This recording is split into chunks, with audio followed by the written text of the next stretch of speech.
Hello, everybody, and welcome to another edition of Magic Mics. We get started, as we do each and every single week, by introducing my co-host, Ruben Bressler. Oh, hey there.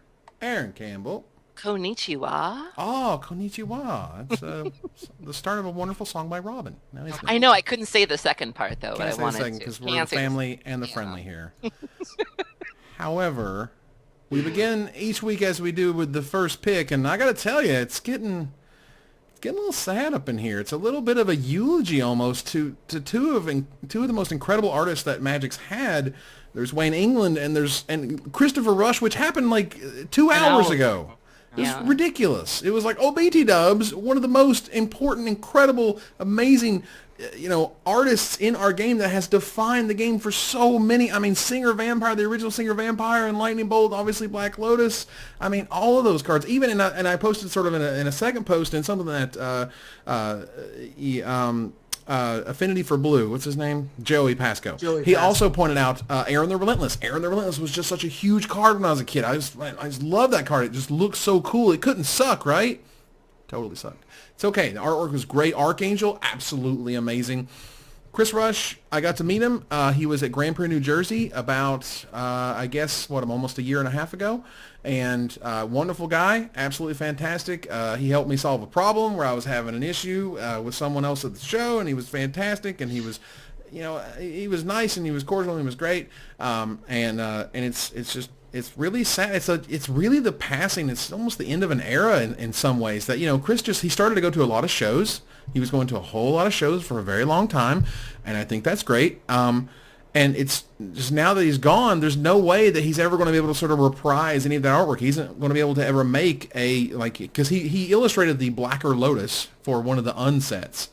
But he can't do that again. He can't make like the even bigger, insane version. He can't give us another type of lightning bolt creature, any more angels, any more anything. And it's really sad. Well, his style is also, that he comes from that era where, if you look at the art that we're seeing now, it's just a different time where like they just don't do art like that anymore. And, my most recent memory of Chris was I was at a GP and Ruben, I don't know if you guys know this, Ruben got Evan and I these mouse pads. I don't know if you guys can see this Black Lotus mouse pad. Ruben got Evan and I one, and I was just looking at Chris's table, and I'd never really introduced myself to Chris. Like I'd been to his table before, I've shopped around, but I remember just sort of looking around, and he says to me, "Did you get your mouse pad yet?" And I'm just like, because for all I know, he sells them just on his table, and I'm like, right. yes, I did. And he was like, "Oh, good." He's like, "I was really glad to hear that." He's like, "I know, Ruben really wanted to get them for you, and I'm really happy you got them." And I was just like, wow, the fact that he was able to identify me as a customer and what I'd been given, and very, very sweet man, and very an icon, just to say the least. Absolutely. Chris was a lovely dude. I've had several conversations. I've met him maybe half a dozen to a dozen times at various GPs. Most recently, I thought I saw him in Oakland, which was... He was there.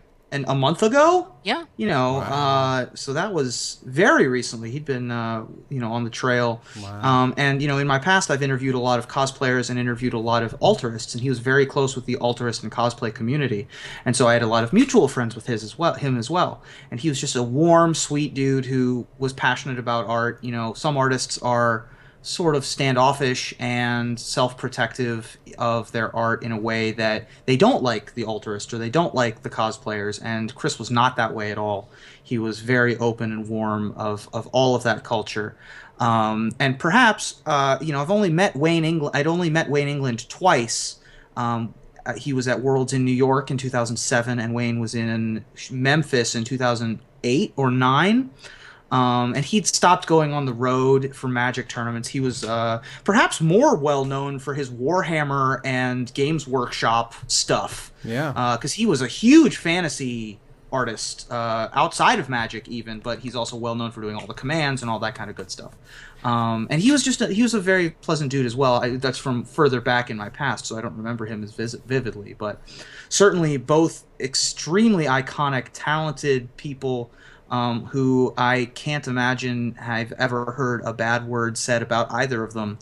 Extremely talented, artistic, brilliant, creative minds. that the world will sorely miss.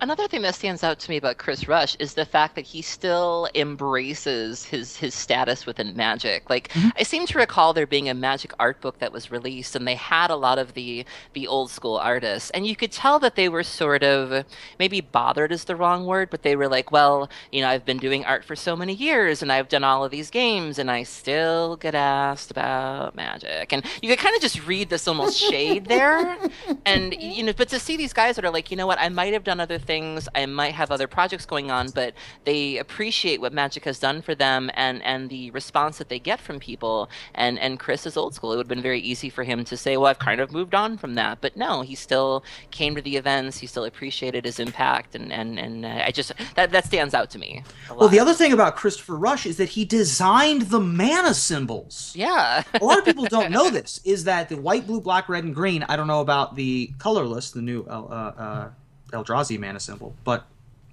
he designed the original mana symbols and then redesigned the white mana symbol.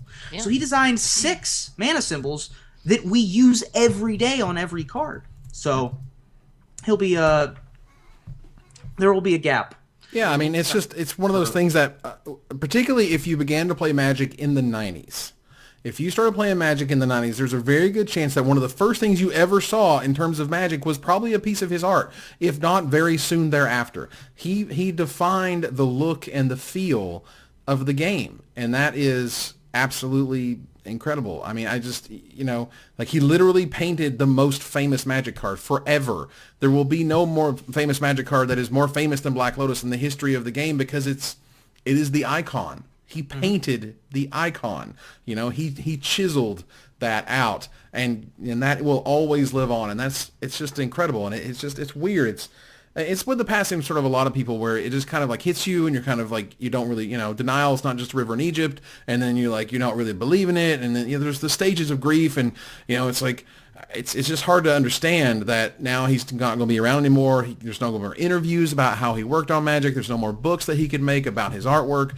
No more perspectives that we can get, and it's just it's really powerful. I think it's also a reminder of how long we've been playing this game and how old Magic is, where it's like, I remember the girl who got me into Magic when I was in 7th grade doesn't really play Magic anymore, but we're still friends, and she still follows everything that I do. And when I heard this news, I felt the need to reach out to her, and I was like, I know you don't really play anymore, but I thought you should know that Chris Rush passed away. And she was like, Chris Rush is the reason I got into this game. Like, her mom was an artist, and it was the art that got her into the game. And I can clearly remember looking at her binder in English class and Chris Rush's art, one of the cards being Chris Rush's art. What is this game? I have to play this game. And it's like 7th grade, like what? Like lightning bolts, and you click on Gather, you click on the artist, and it tells you every card they've ever done, and you just see Finehorn Elder, you see Nether Shadow, and just like, where was I when these cards came out? Like it just blows your mind. Absolutely. And so Living, what was the Twitter account? MTG Living Cards? Living Cards MTG is on Living Cards MTG did animated cards in retrospective of both of these artists. One was Cryptic Command and one was Black Lotus, that you guys can go check out on Twitter. And another thing that I just saw on Twitter that I thought was a really good eulogy is from @CalmDanger. To a place where nothing is banned or restricted and flowers bloom all day. Aww. Oh. But the GIF in particular is kind of heartbreaking, because it's the petals sort of dissolving and the petals blowing away, and it's just like. And it's one of those things that we were talking about earlier. Like, he made that GIF a long time ago, like many months ago, and now it's incredibly touching and fitting and sad, honestly, but like in a good way, like in a very sort of tribute-esque way. So. That's a thing that kind of happened this week. This other thing that happened just happened to be a Pro Tour. And here's what I like about it, because Lord knows everyone's complaining about it. Here's what I really enjoyed about this Pro Tour. What I always secretly want, I don't know about everybody else, but what I always secretly want is for the pros to break it. Yep. I want them to break it. I want them to show me, you know what? You had no idea what this format could do. and just crushed it. And you were there at Pro Tour Theros. We saw it happen back in Callblade. I was there for Callblade, which was amazing. And you were there for Theros, which was totally sweet. And it's, there were elves in Berlin, which I don't think any of us were at. But, there's times when the pros, just kind of get handed this format and they're like, oh, okay, well, let me show you what I can do. And let me take advantage of all of your mistakes and all of these new cards that people haven't really figured out quite yet. And they broke it. Yeah. And the guy who broke it the best, with some serious limited goodness in there, with his Sky Spawners and his Vile, what was it?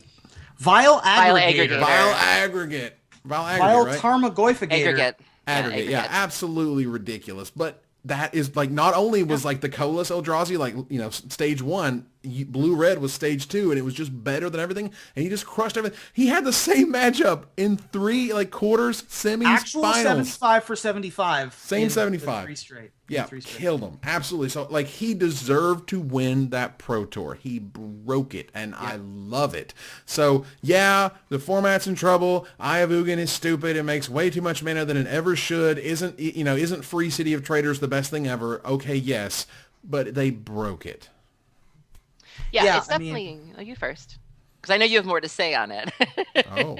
If I start going, I'm not going to stop ever. That's fine. Right. I don't want to be a princess about So, the sky, I want to start by saying this. The sky is not falling. It is halfway down, but it is not all the way down. It's drooping. It's give it a minute. It's doing that thing where you have a tarp, and it's like the rain is collected and it's about to fall on everybody. The bowing, Yeah, there's a little bit of... It's not great. It could be better, but give it a second. We'll see. There's a modern GP in, I believe, Detroit coming up, where people will now know that this is a thing that exists, and so now we get to see how people respond to it. Right? If that GP is also just 1,000,000% Eldrazi in Affinity, then yeah, we probably need an emergency banning. But I think that when you break something, usually when you break it, it's just a solution for that weekend, right? Usually it's the solution. When Zvi won the Pro Tour, he beat the 2 decks that he wanted to beat, and then that deck wasn't a thing anymore. Right. It was the deck for that weekend. Or Pedal to the Metal, when Brad Nelson played the Peddler deck, that was a solution for that weekend. Usually when the pros break it, it's a 1, maybe 2 weekend thing, and then the format evolves from there. Callblade didn't do that. Mono Blue kind of did that, but then people found Mono Black, and so it was the second most popular deck. We don't know where it's going to go from here. It's possible that you can answer this menace with something as simple as just putting Painted Servant in your Abzan Company deck. Right? It's as simple as doing that. I don't think it's quite that simple, but there's mono red decks. Painted Servant. There's mono red decks that have showed up with 4 Blood Moon, 3 Magus of the Moon, Simic Spirit Guides to power them out quickly, and a bunch of burn. It's possible that there's spells. Just a simple, elegant answer. And we won't know that until the next tournament, because there isn't an opportunity for the pros to flex their muscles until the next tournament. Well, there is online, but they're not going to share that data for us. Right. Yeah. It sure looks bad, though. When you ban Splinter Twin and Amulet, or when you ban Splinter Twin and Bloom, might as well have banned Amulet, and the top 8 is literally 2 decks. Different flavors of 2 decks, but 2 decks nonetheless. Yeah. That's not good. You ban Splinter Twin with the express purpose of diversifying the format, and then the next 2 weekends later, it's just the 2 lack thereof. decks. Yeah. That's bad. That's not good. No matter how you slice it, it's just not a good message. Well, I want to preface this by saying that I was like you, Evan. I was very entertained by all of this because the Eldrazi decks that we had seen before the Pro Tour were leaning really heavily on the processing theme. They had 4 Relic of Progenitus, they had some Scrabbling Claws, it was Wasteland Strangler, it was Brood Monitor, I think the card is called. It was Delay. That was a Right, big one. and then they were ramping into Ulamog, and that was I didn't think that was that scary personally, Right. but to see that they did something completely different. They got rid of all the discard spells, they got rid of all of the relics, they got rid of Ulamog, they completely lowered the curve They for became main sea deck stomping. Chalice. Yeah, I mean they took it in an entirely different direction, and I think that's fantastic because it would have been very easy for them to, I think we were all expecting an Eldrazi deck, but we weren't expecting Reality Smasher, we weren't expecting Eldrazi Mimic, it was just not what I was expecting. So I think One that's moment, awesome. please. I believe if you check the videotape, you will see that Ruben Bressler predicted that Eldrazi Mimic would be a thing. I Okay, okay, agreed with okay, Mr. Bressler in that was a okay. very good card. Just saying. It's okay because no one remembers when you get it right. Just remember Yeah, that. fair No enough. one True, ever that's. remembers when you get it They only right. remember your Warren Instigators. They never Mm-hmm. remember your I think I never whatever. remember though, my Knights of the Reliquary. Called that stupid card a million years before anyone liked it. God. moving on. Anyway, whatever. But to be fair though, I think that I think one of the reasons why the deck did so well is nobody saw it coming. Yeah. Tron was a deck that people were predicting to do very well, and only 7% of the day two metagame was Tron. People knew Tron was coming. People packed sideboard hate for it. Right. People were prepared for it, and that's why Tron didn't do well. This was a deck that nobody, and also too, this is a deck that has very unique tools to deal with it that people frankly weren't packing. And I think that now that this is a thing, I mean, it hasn't even been a week yet since the Pro Tour happened. It's been 4 days, 3 days. Yep. There's an SCG Open this weekend that is modern. GP Detroit is in 4 weeks, which I will be at.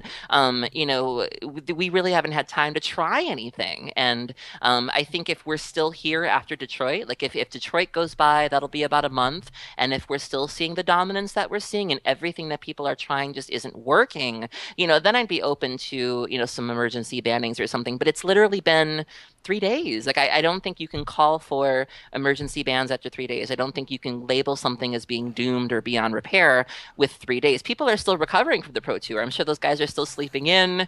No one's really had time to do this. I actually have two things I think might work against the deck, and you're gonna laugh, but I think they might not be bad. I think Living End might be decent.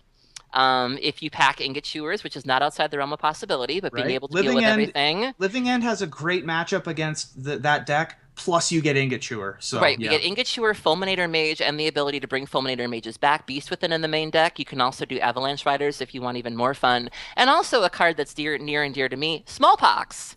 You play a turn 2 Eldrazi Mimic, and you go, okay, sacrifice the Mimic. You're probably going to have to lose one of your fancy lands. And you got to discard a card. And you can do Lone Pox and possibly recur them. Life from the Loam, Ghost Quarter. I'm in. One of my favorite things was you path to exile the Reality Smasher, and then you put your 4/4 into play, whether it's a Lockstone Smiter or Obstinate or Baloth. Obstinate Baloth. That's amazing. You're like, thanks. Yeah, Okay. I mean, I have, and I'm the kind of person where I want to, my first reaction when I saw this deck is let me at it. Like, I want to try it. I want to see how I do against it. Right. And I'm really excited to get in there and see how my deck does. And I'm just more optimistic, I think, than most people. Sure. I'm ready to start brewing with an Ensnaring Bridge. And like I mentioned earlier, Painter's Servant is a card that's Yeah. near and dear to my heart. When you can only play your colorless Eldrazi's, then that kind of shuts off a lot of your possibilities. So Both of our pet cards can be good. I can get there you Smallpox. go. I was You just can about get to mention Painters. that when your pet card just happens to be pretty decent against it. Turns out you're going to play your pet card. It's weird. now, speaking of pet cards, Simian Spirit Guide went up something like 2,000%. Yeah. For hashtag MTG Finance Which as a result scares me. of this Pro Tour, Oh which my is God. really terrifying. I have infinite Simian Spirit Guides back home in my garage. Not kidding. Actual get rid of 'em. BI. I've seen just people For hang a out. month from now when they ban something. Yeah. I've seen people talk about it, and I'm like, no, because ad nauseum would have a really hard time if that got banned. And I'm like, no. So But yeah, don't ban it. one of my favorite things from this weekend, I forget where, I think I originally saw it on a post on Instagram with Kibler, where Brian Kibler said something along the lines of banning think cards like Ancestral Vision and Jace and cards that don't have an impact until turn 4 or 5 and then watching Eldrazi win this Pro Tour reminds me of when they banned Juggernaut in Old Extended. Oh, yeah. Well, to be fair, Channel Fireball just recently did a video series where they have been pitting. They're going to be pitting Splinter Twin and Bloom against this new Eldrazi deck. And if I remember correctly, I admit I didn't watch the whole thing, but sure, based on the comments and what I saw, it looked like Bloom beat it. So it looks like this deck would not have existed if these two had not been there. So technically it did what it was supposed to do. Or at least would have been different, in a different form. Right. Yeah. I mean, so technically it did do its thing. With this deck being gone, it did open up the gates for this deck, and I think it's fine. So it opened up the Gatewatch. Oh. Lord. Well, now Ruben, you knew I was going there, didn't you? You knew. You saw the exit off the highway. I knew you were going there, and I saw the map, and I left the map where it was, so that apparently you could go pick it up. I guess the worst thing about this is that people are using this as evidence as to why there should no longer be modern Pro Tours. There should not be a modern Pro Tour. It's stupid. It makes no sense. It makes no sense from Wizards' perspective. It makes 0 sense. Why would they do that? There was an article written by the ORAT. Professional Magic the Gathering Platinum Pro. And our mid-season master, which was kind of a lead that got buried as a result of the sky being falling and all that. But right. Owen qualified for Worlds this weekend. He did. In addition to JC Tao, who also, as the result of winning the Pro Tour, Owen has the most pro points by a lot, by like 11. And yeah, he crushed it. He wrote an article where he was like, yeah, Modern just shouldn't be a Pro Tour. And we see an article like this every once in a while. PV, Paulo Vitor Damo de Rosa, wrote an article outlining different reasons, but coming to the same conclusion of why Modern shouldn't be a Pro Tour. PV's reasoning was, well, sideboard cards are too important. Owen's reasoning is slightly different in that, basically his reasoning is if it isn't one thing that's too powerful, it's going to be another thing that's too powerful. Something has to be the best. Something has to be the best, but in a format that doesn't have Wasteland and Force of Will as stopgap sort of emergency valves to prevent completely broken things from happening, the format is warped by one-card combos. One card can influence a game too much. And as a result of these lands, it's mostly the lands that are doing it too much now, as opposed to Splinter Twin or Amulet. Because, being able to power out 2 drops on turn 1 and 4 drops on turn 2 means that the 4th best archetype from Oath of the Gatewatch Limited is now the best archetype in Oath of the Gatewatch Modern. So it's a different way to get to the same conclusion. The pros just don't want Modern to be a Pro Tour format. Well, Reed came out and Aaron's Bay and all that, explaining that he didn't think it'd be the best thing if there was like all standard Pro Tours or whatever. And I'm like, that's why he's Bay. Oh, go on, Aaron. Go on with what you want, and I'll go with my rebuttals. No, go on. It's just Bay. And I just it's the same argument we had the last time this came up. Like, Magic culture is very cyclical, and like, for example, right now we're not talking about women in Magic, and soon we will come back around to that carousel. I'm ready. And right now the carousel is modern Pro Tours are stupid, and their modern Pro Tours are stupid. And it's like, why do you keep doing this? Because they didn't explain the block structure before they explained all the Pro Tours are going to be standard.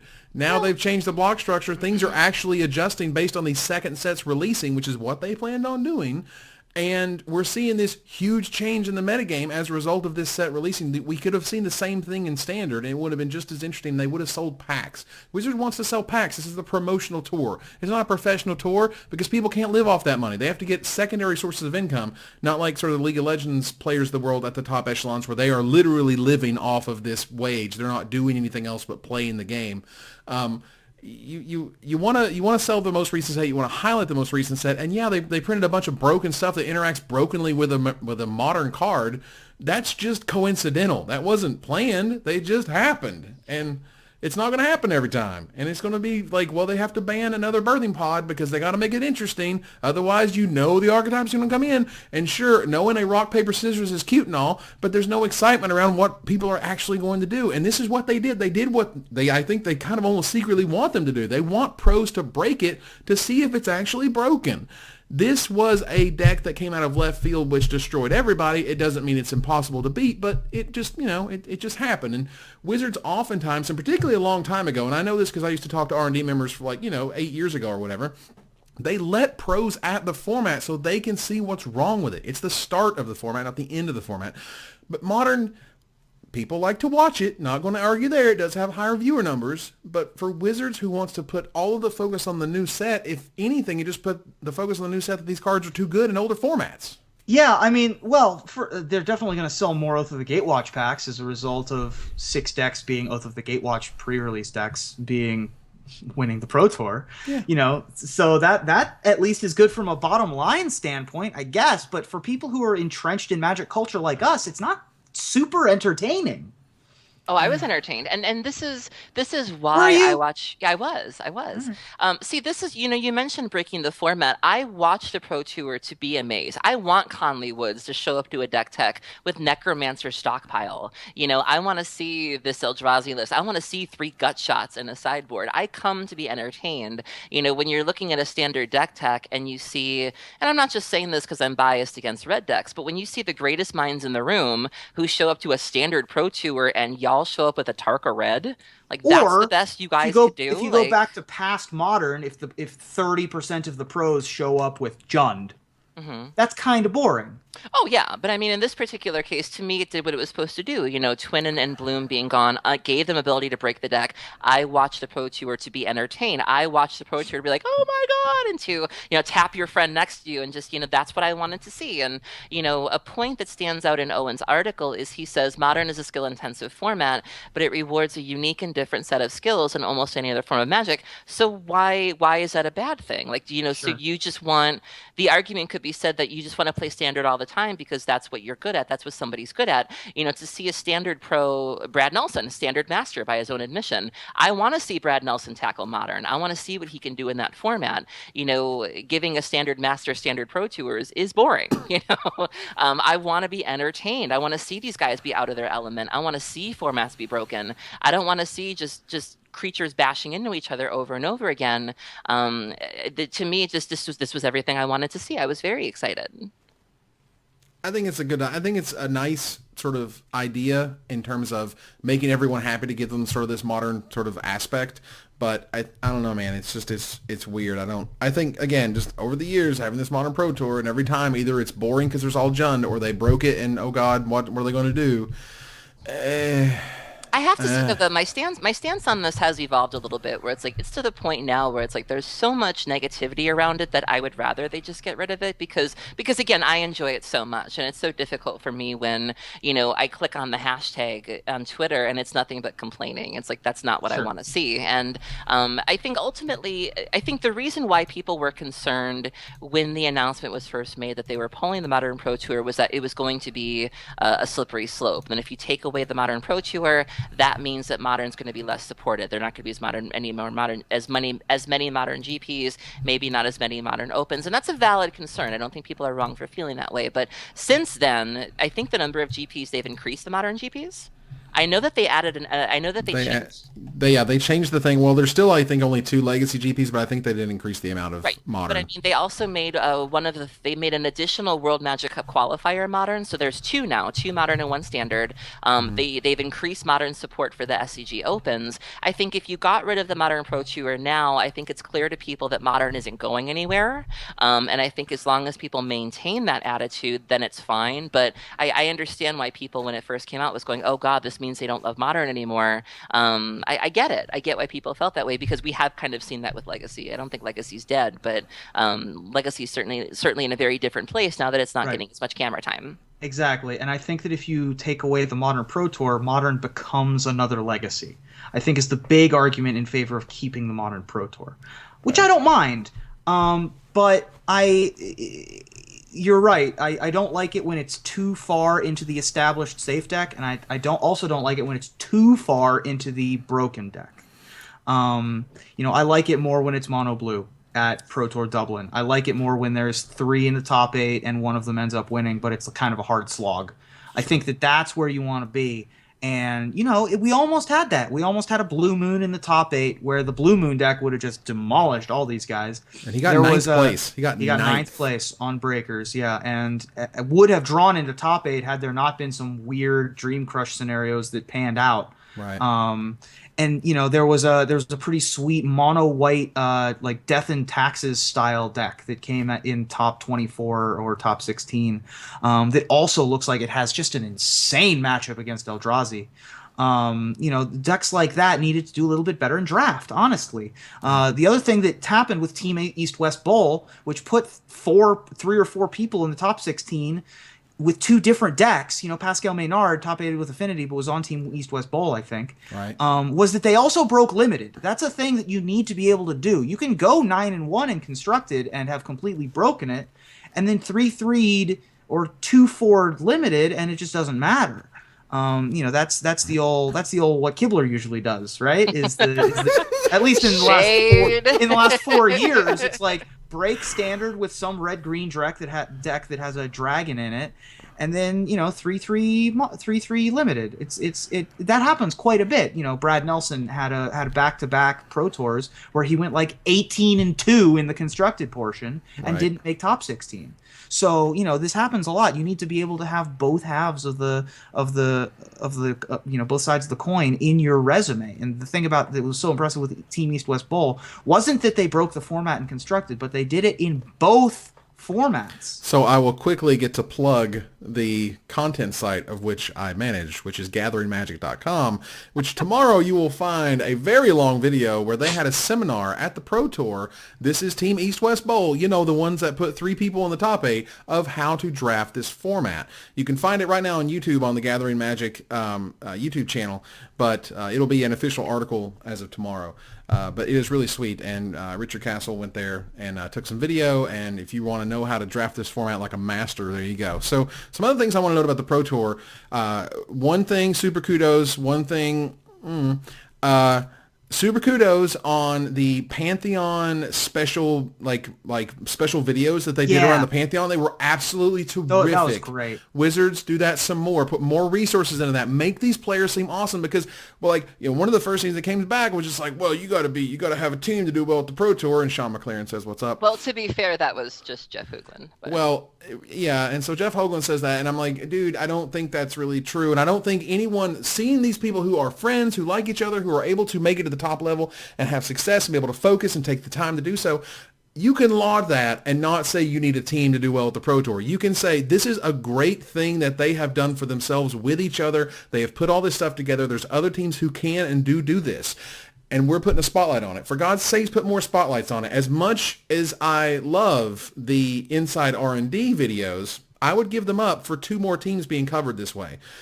I love hearing the Inside R&D. I want to hear all the nitty-gritty. I love the hell out of those videos, but I really enjoyed seeing the Pantheon talking about their interactions, their style, what they were doing, why they did the things they did, what was important to them. Absolutely brilliant. I did not like the way that the changes to the WMCQ stuff or the World Magic Cup were explained on Sunday. I didn't get a damn. I don't understand what was happening. I don't. I'm sorry, Helene. You're wonderful. I don't get it. I'm sorry. It was just a lot of really confusing. First do X, do Y, and these teams do something, and then all of a sudden it was like everyone has to play but basic lands except one deck, and then everyone's mind exploded, and then they're like only one person can have the Blinkmoth Nexuses, and only one person can have the Hallowed Fountains is what I understood it to be before it was over. I think you also weren't a fan of the King of the Hill storyline anymore. I've been a critic of King of the Hill for quite some time.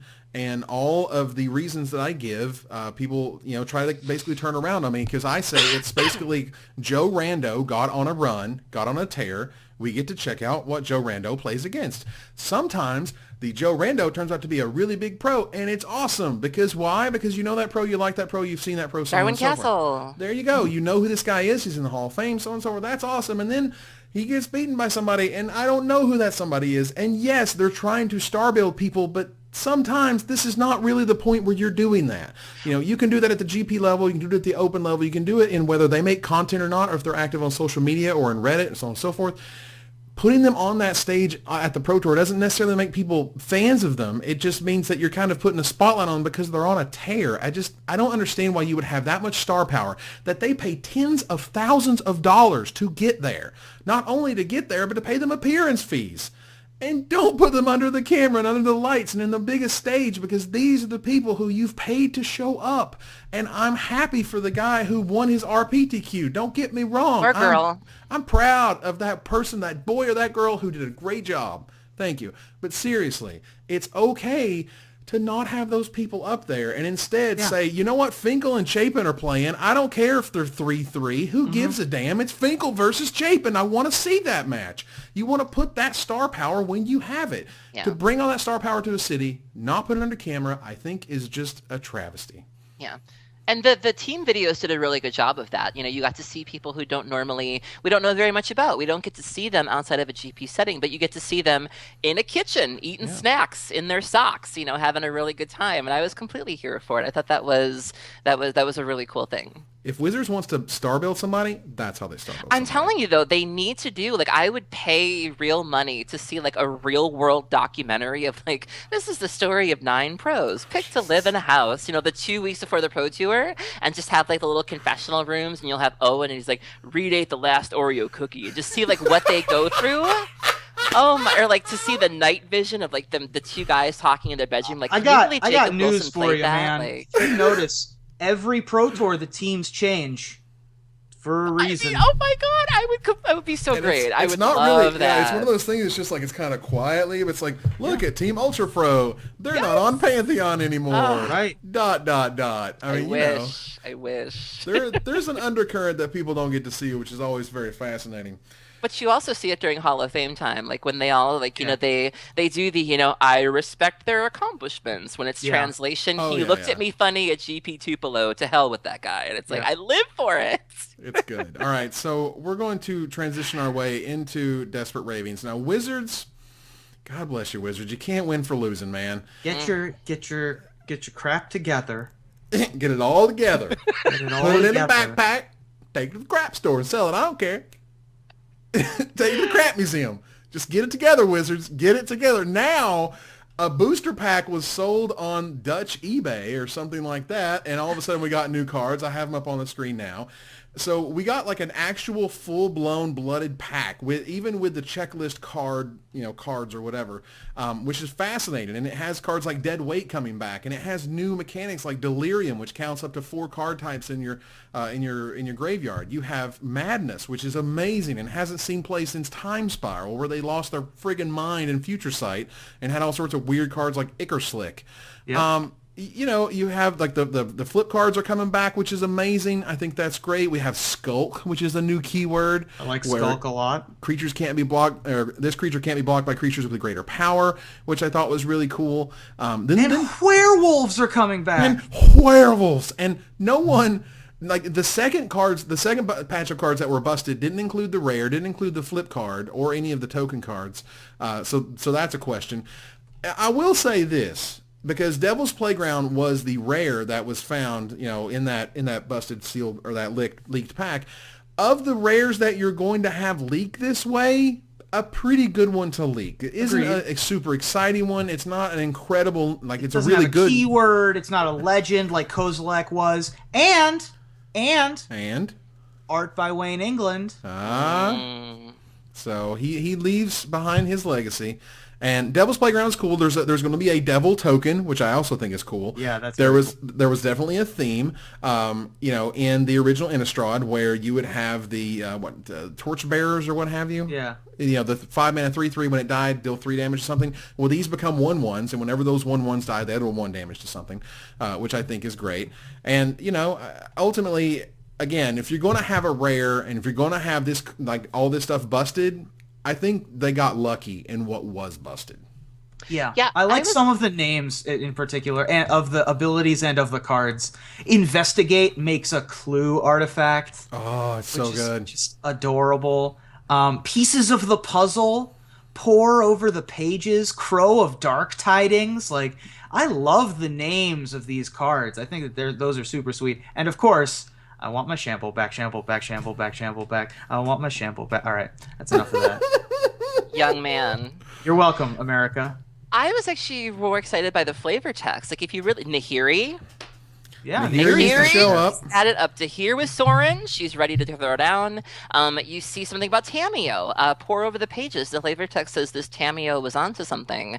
The art, if you look at the art for Shambleback, where it shows the crows picking apart the zombie, like, holy crap.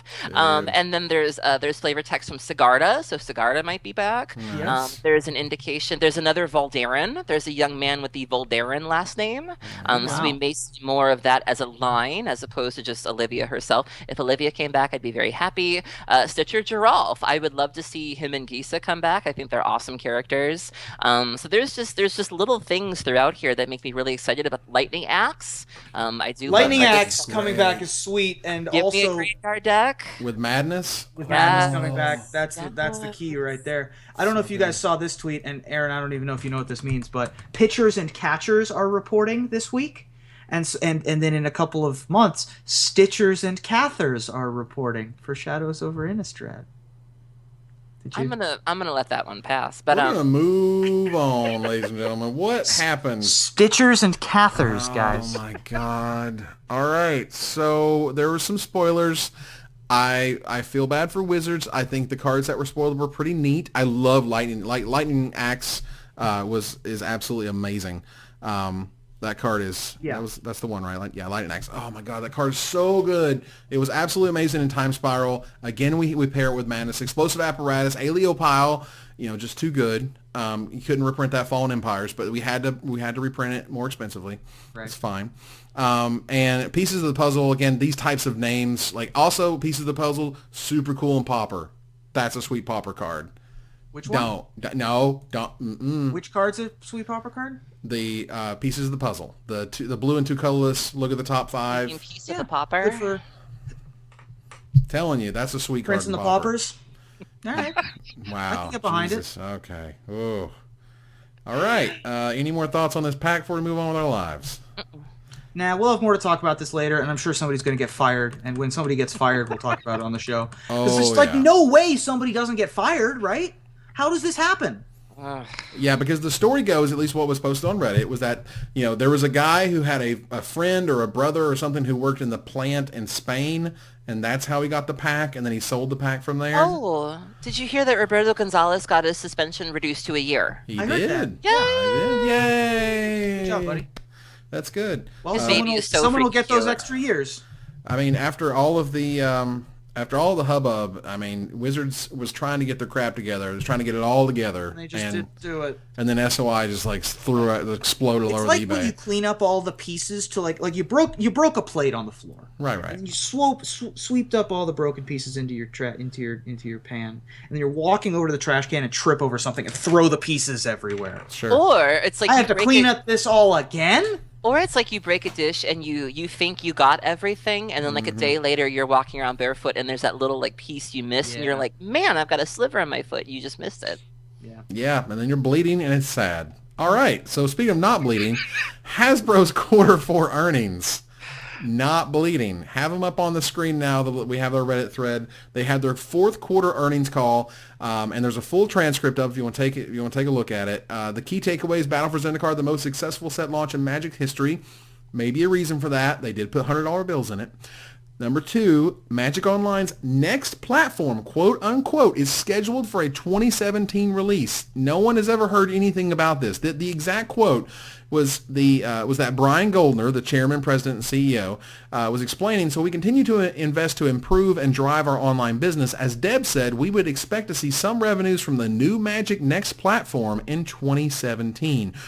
Deb is Deb Thomas, the CFO of Hasbro. There you go. So what I would note is that Wizards is getting the ever-loving crap kicked out of them and making the green like Hearthstone is, and Hasbro's like, we want some of that Hearthstone money, and Wizards is like, Magic Online lol, and they're like, what? And so then they opened the vault, and Scrooge McDuck, he swam out, and then they poured all of that into something to do with Magic Online. I'm hoping it's an awesome new client that works in browsers or something. But who knows, man? Who knows? I'm hoping it's not just another dog and pony and then nothing happens and we're all sad show. Yeah. BFC was the most successful set launch in Magic's history. Okay, that's a... Jeez. All right. That's great. Well, that's a sentence. That's a good thing for us, right? That's fantastic. Magic Online's next platform is scheduled for a 2017 release. I don't know what that means. Like, is that good? Does that mean that Moto is not a thing anymore? Or that Moto 2.0 is happening? Or that another Duels 5.0? Whatever, 7.8? Or that they're crossing it over with Duels? And it's going to be Duels of the Moto? Or I don't know what's happening. What does that mean? I mean, I understand that this is an earnings report and that it doesn't go into any detail, right? But I have a lot of questions on what the next platform means. Well, of course, that's why they're not telling you.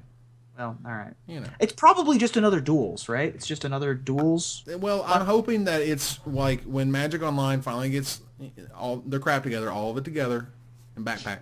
I'm gonna have to watch this show now because I had no idea what this is. It's friggin' brilliant. You will love Rick and Morty. It's absolutely it's one of the best programs made in the past couple years. Regardless, I just want Wizards to fix it.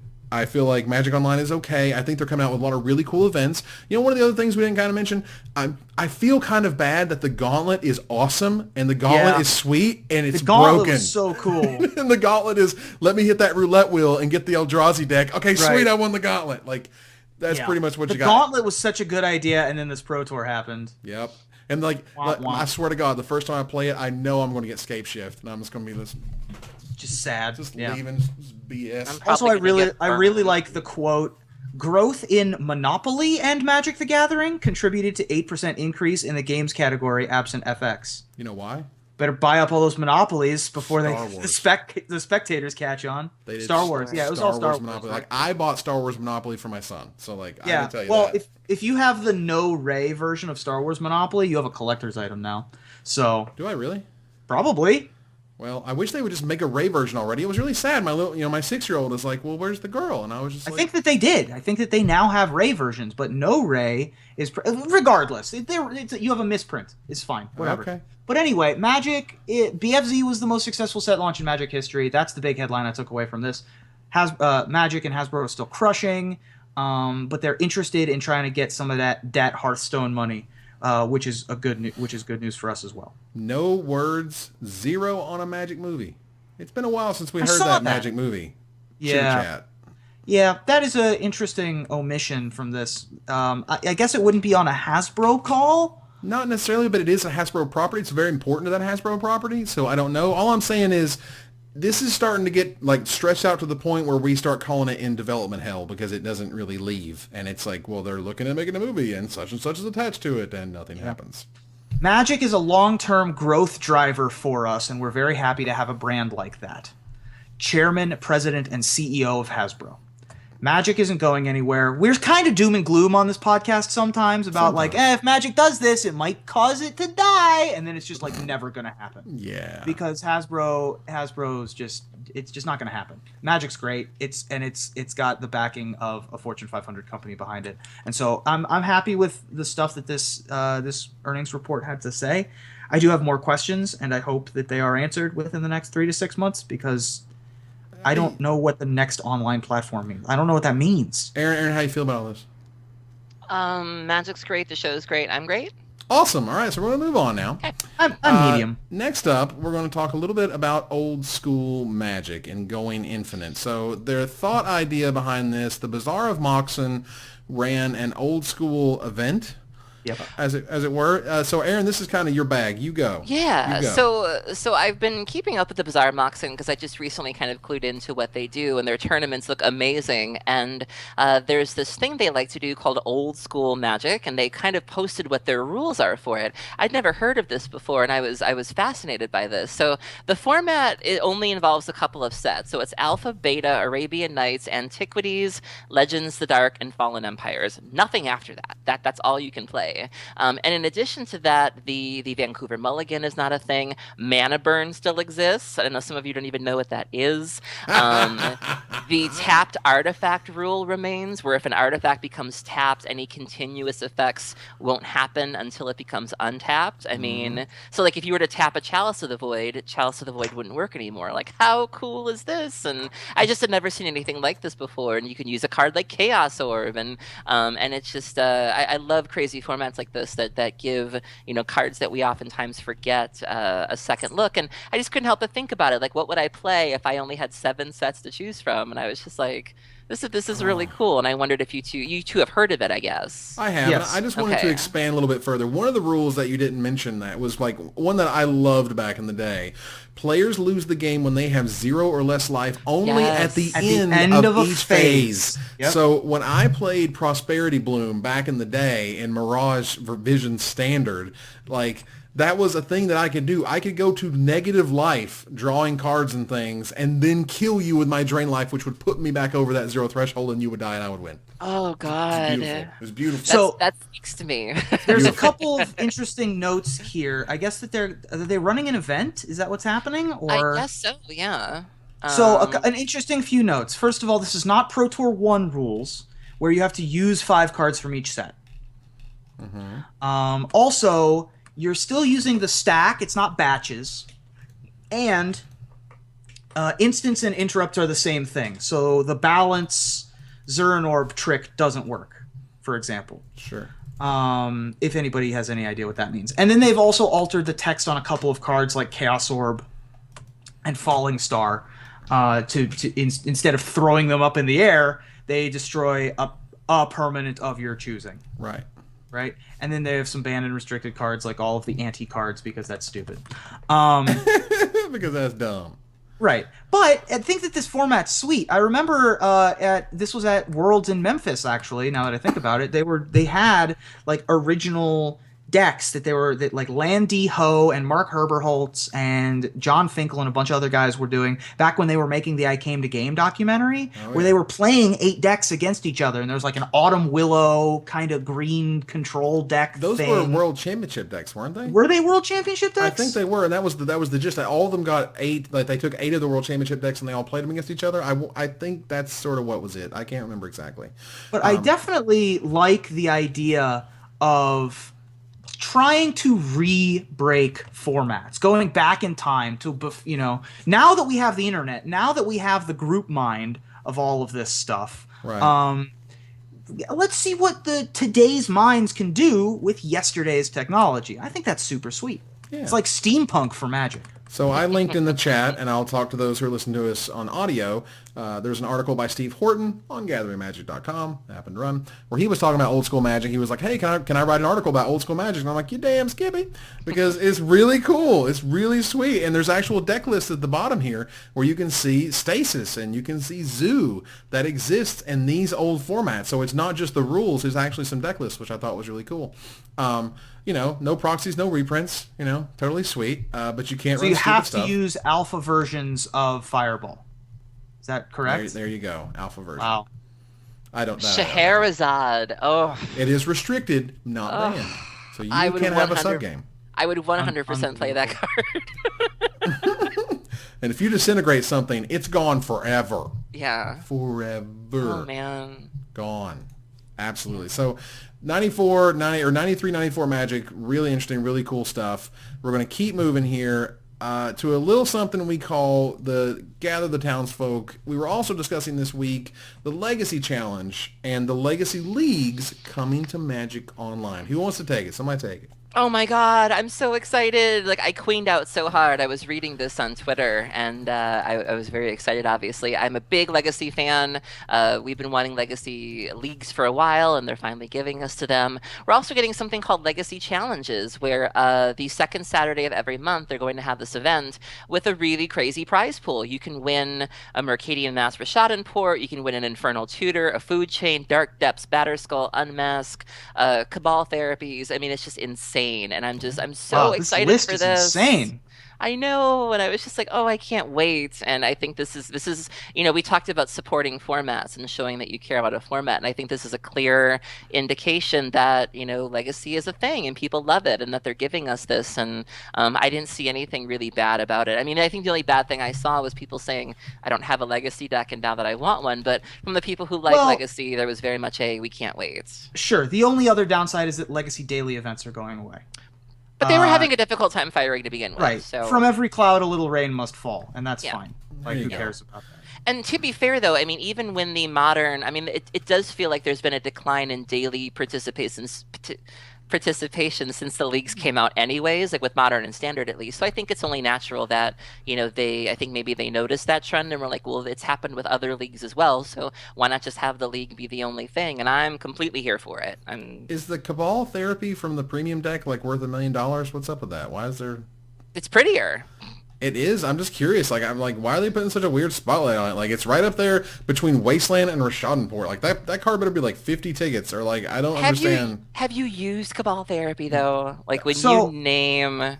My assumption for why in the announcement here, if you click on the announcement page, they have the Moto Rishadenport and the Moto Wasteland, but they have the premium deck Cabal Therapy. My assumption is that there's going to be new art for this Cabal Therapy that they haven't released yet. Well, but you scroll down there, it says one premium deck series Graveborn Cabal Therapy. I think it's because you can't get it on Moto currently. Okay. Like maybe Graveborn isn't available on Moto. It was. I know this because I had a copy for whatever reason a million years ago, and I sold it. Well, who knows then? I have no idea. Either way, I don't get it, but it doesn't matter because it's really sweet that Legacy now has leagues. It's a sweet piece of art. Yeah. Legacies have leagues, which I think is great. They really needed that. And I think these challenges are really awesome. If you got a Legacy deck, man, it's worth taking some time out to play these things, because if you win, someone did the EV, it's something like $450 worth of stuff for first, and something like $300 worth of stuff for second, and like, kind of goes on down the chain. So excited. Yeah, it's really cool. Excellent and sweet, and I think Wizards did a good job on that one, so that's great. And that means, as we're going to turn the corner, round it onto the finisher. So... the finisher this week, this weekend, another fun thing to have on the Pro Tour. Yeah. Gold level pro Chris Fennell did a deck tech at Pro Tour with the Gatewatch, in which his deck was perhaps erroneously titled Thugs and Bugs, which led to a long, impassioned discussion about potentially offensive deck names and naming conventions. So with the Pro Tour behind us, but more new deck names always on the horizon, what do you want a future deck to be named? Ruben? Well, when they inevitably unban Memory Jar in Legacy to liven up the format, High Tide's going to make a comeback in Jar Wars, a blue nope. Aaron? Well, I, for one, am ready for the next evolution of Modern Dredge, which will, of course, be called Mill and Dead's Excellent Adventure. Yeah. Awesome. However, I am ready for the inevitable Part the Water Veil werewolf crossover at the release of Shadows over Innistrad, Total Eclipse of the Part.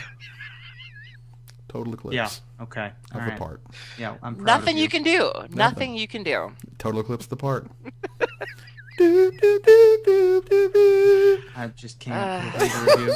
Then, Ruben, if you can't, then just turn around. Turn around, Ruben. Right. Turn around. Every now and then, Ruben, you know what I mean? Every now and then. I need a nap. Yes, so I got to do my happy dance. Isn't that a part of the song? I get a little tired of listening to the sound of my tears. That's why you're tired, Ruben. Yeah. You're tired of listening to the sound of your tears. Of the sound of your Okay, so Ruben. Ladies and gentlemen. I didn't say anything. Oh whatever you thought I said, I didn't say. Sassy. What's happening? All right, so ladies and gentlemen, that is our show. Ruben, thank you very much for joining us. Thank you. Aaron, thank you very much for joining us. Thank you. You guys have been great, as always. And for you guys watching, we really appreciate your time and your energy for doing so. Thank you for joining us here to discuss all things Magic. You can support us at patreon.com/magicmics. You can visit our website at magicmikespodcast.com. That exists thanks to our Patreon supporters. Or follow, like, tweet, favorite, share, subscribe, do everything social that tells people that we exist. Catch us online at twitch.tv/magicmics, on Twitter at magicmikescast, on Reddit at reddit.com/r/magicmics, and on Facebook at facebook.com/magicmics. Talk to us privately at magicmikespodcast.gmail at magicmikespodcast@gmail.com. Follow the audio-only podcast at magicmikespodcast.libsyn.com, or find us on iTunes, or join us here next week, same time, same place, for another episode of Magic Mikes. Good night, everybody.